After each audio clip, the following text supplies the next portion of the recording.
Hi, I'm Michelle Doll Olson, Culinary Development Manager at HelloFresh, and this is HelloFresh Cooking Tips 101, Leveled Up, the series where we break down culinary techniques to help you take your cooking skills to the next level.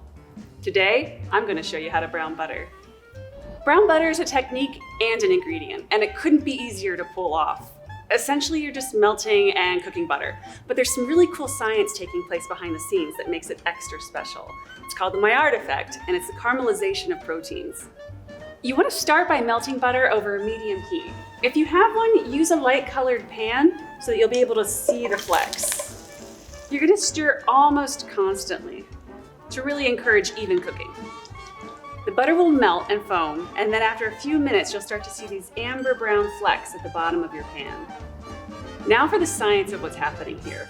You're actually cooking out the water from the butter and caramelizing the milk solids. In French, it's called beurre noisette, which means hazelnut butter, and that's what you're gonna smell. It starts to smell like hazelnuts, even though there's no nuts in it. Once you smell that, you know you're good to go. And there you have it, brown butter.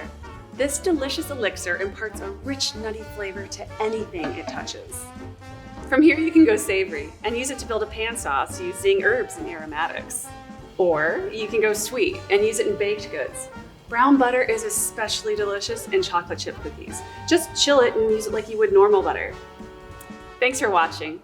If you're looking to brush up on more kitchen techniques, be sure to check out the other videos in our HelloFresh Cooking Tips 101 series.